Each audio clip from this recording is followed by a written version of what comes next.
Bon, on est rendu au deuxième cours sur les problèmes ophtalmiques. Aujourd'hui, on va voir la dégénérescence maculaire liée à l'âge. Donc, ça, c'est vraiment un problème qui est plus fréquent là, chez la personne âgée. Ça ne veut pas dire que ça peut pas arriver avant d'être très, très vieux, mais en gros, c'est vraiment les personnes âgées qui vont être atteintes de ça.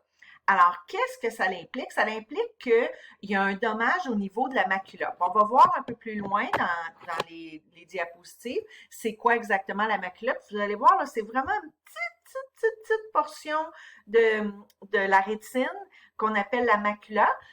Puis la macula, elle est en charge de la vision centrale, surtout, la vision des détails, surtout. Donc, vous comprendrez que si on dégrade la macula, la dégénérescence maculaire, ce qui va se dégrader, ça va être la vision centrale. Donc, ça va faire des gens qui vont de plus en plus avoir de difficultés à voir au centre de la vision. Contrairement à la cataracte, là où on voit brouille égale partout, quand on fait de la dégénérescence maculaire, on voit brouille vraiment au centre, puis éventuellement, on verra rien au centre.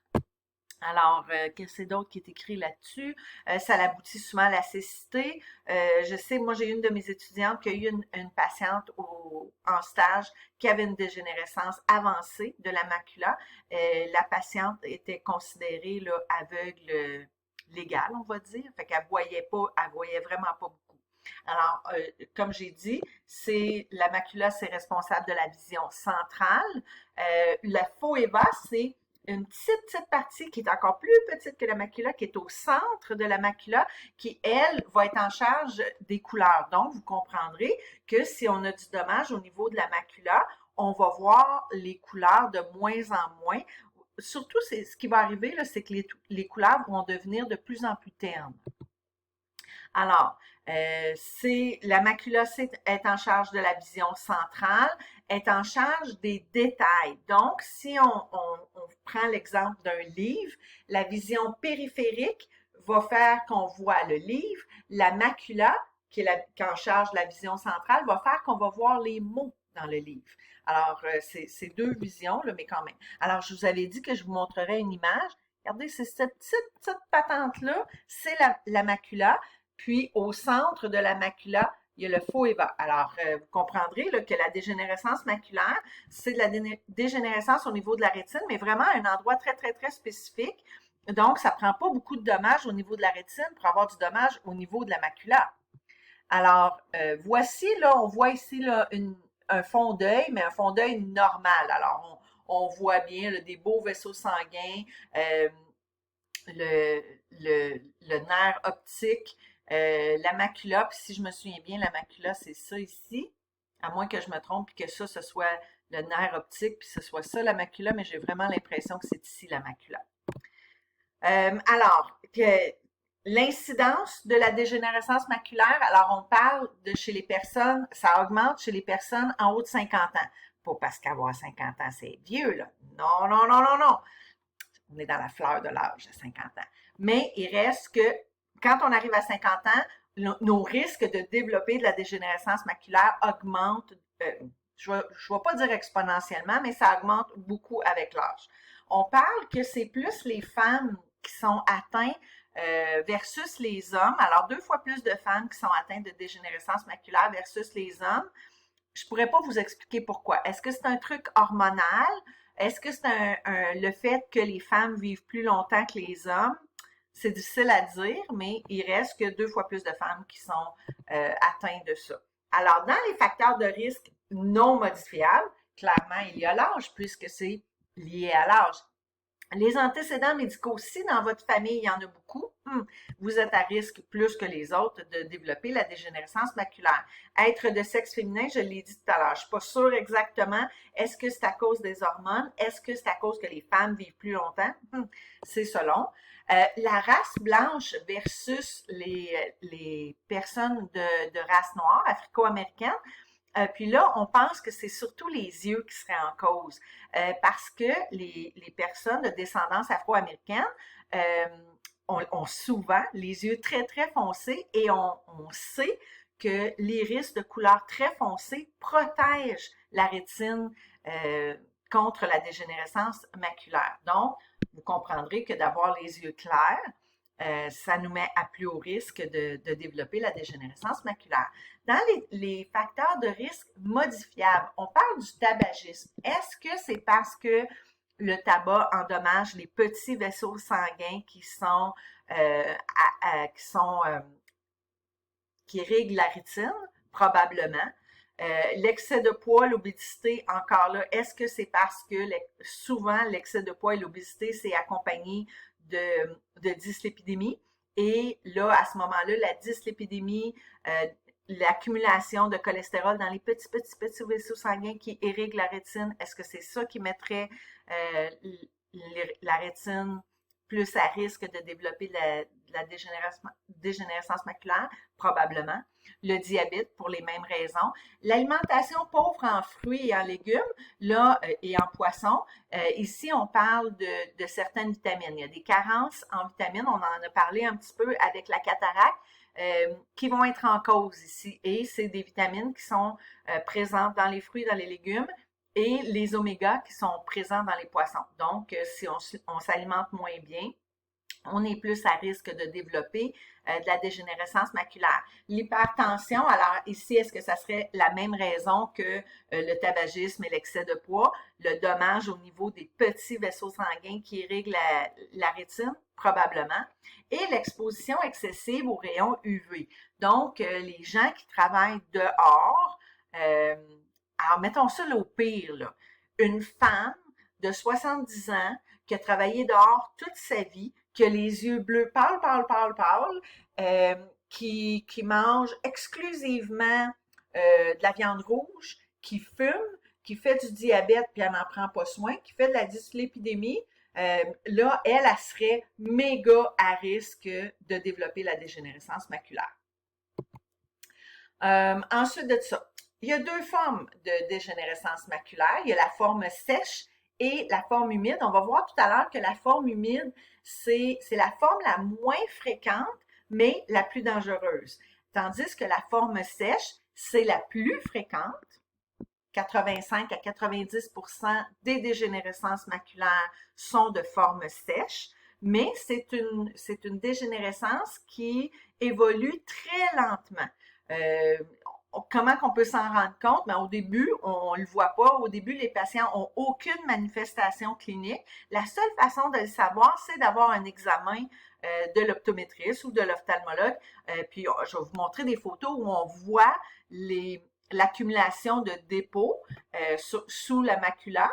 On appelle ça des trous saines. Alors, ces dépôts-là se forment et décollent un peu la macula de la rétine. Et c'est ça qui fait qu'on va éventuellement moins bien voir. Comme je vous dis, l'évolution, elle est très, très lente. Puis au début, on n'a presque pas de manifestation. Quand on commence à avoir des manifestations cliniques, l'évolution est très, très avancée. Alors, si on regarde ici, donc tantôt, là, ça, c'est le nerf optique et la macula, c'est le point rouge ici. Alors, si on voit ici les petits points jaunes, c'est ce qu'on appelle des drusènes. Alors, l'accumulation de drusènes autour et sous la macula va causer du dommage à la macula et c'est ce qui va faire qu'éventuellement, la vision centrale va être diminuée, voire éliminée. Alors, mais ça prend beaucoup, beaucoup de temps. Au début, on va avoir des scotomes. Au lieu d'avoir une perte de vision complète, on va avoir des scotomes. C'est une espèce de point noir qui se trouve être au centre de la vision. On appelle ça des taches aveugles. C'est les premières manifestations cliniques, là, ça tournerait autour de ça. Les couleurs qui sont moins claires, des spots dans la vision centrale où on ne voit pas des scotomes, puis une diminution graduelle de l'acuité visuelle. Alors, ici, on parle de la forme sèche. La forme sèche étant la plus fréquente, 85 à 90% du temps, mais la plus lente aussi. On va voir tantôt que la forme humide, c'est complètement le contraire. Alors, les drusènes, ça, c'est comme une coupe transversale de la rétine. Alors, les drusènes s'accumulent ici. Ça, c'est des drusènes. En principe, notre rétine devrait être bien collée sur tout le long, là, ça devrait coller tout le long. Ici, il s'accumule des petits dépôts, des drusènes, ça soulève la rétine et c'est ça qui fait qu'éventuellement, on va moins bien voir. La deuxième forme, la forme humide, ça, c'est une forme qui est beaucoup moins fréquente, mais qui est beaucoup plus grave. Alors, on parle de 10 à 15 si l'autre, c'est 85 à 90, donc c'est clair que la forme humide, ça va être 10 à 15 Dans 90 des cas, il y a une perte de vision grave. Et ça se développe pas tranquillement, pas vite, pout. Là. Ça se développe très, très, très rapidement. Là, je n'irai pas cliquer sur le lien parce que c'est un vidéo qui est au bout de ce lien-là. Puis la dernière fois que j'ai cliqué sur ces liens-là, mon vidéo à moi, de mes capsules, a été coupé là, a été bloqué sur YouTube. Donc, je vous invite à aller le voir vous-même parce que moi, je ne peux pas vous le montrer à travers mon vidéo. Alors, quand on parle de dégénérescence humide, c'est que où est-ce que les drusènes se sont formés? Il y a aussi formation de petits vaisseaux sanguins qui sont moins solides, qui sont moins fonctionnels et qui ont tendance à saigner. Et quand ça saigne, ça fait vraiment décoller la rétine et c'est ce qui fait qu'on perd la vision très, très rapidement. Alors ici, vous voyez, on en voit des drusènes. Les points jaunes, c'est des drusènes, mais ici, c'est des hémorragies sous la rétine. Vous comprendrez que ça, c'est très, très grave parce que quand la rétine est décollée, on ne peut plus transmettre les images au cerveau pour qu'on puisse voir. Donc, on devient aveugle assez rapidement. Les vaisseaux sanguins que je vous ai dit, ces nouveaux petits vaisseaux sanguins-là sont faibles, ont tendance à être moins bien fonctionnels, ont tendance à saigner plus facilement. Donc, vous comprendrez si ces petits vaisseaux-là sont dans les yeux de quelqu'un qui fait de l'hypertension, qui a un diabète qui est mal contrôlé, qui fume, ces petits vaisseaux sanguins-là vont être encore moins forts, moins bons, et ils vont avoir tendance à saigner plus rapidement. Alors, tout ça, ça va résulter en encore plus de scotomes, les scotomes étant les taches aveugles qu'on a dans notre vision centrale, et ça va faire une baisse hyper rapide de l'acuité visuelle. Donc, ici, on voit, on a un patient qui avait, ben là, c'est une image, là, un patient qui avait des drusènes, ça avait soulevé un peu, excusez-moi, et là, les vaisseaux sanguins qui s'étaient formés en dessous de la rétine percent ou crèvent ou se déchirent. Je ne sais pas comment vous voulez voir ça, là, mais ils saignent et ce saignement-là fait soulever encore plus la rétine et c'est ça qui cause le dommage. Donc, pour la DMLA sèche, les manifestations cliniques, je l'ai dit au début, il n'y en a presque pas. On a peut-être une petite vision floue, une petite vision voilée, les couleurs qui sont un peu plus ternes, mais sans plus.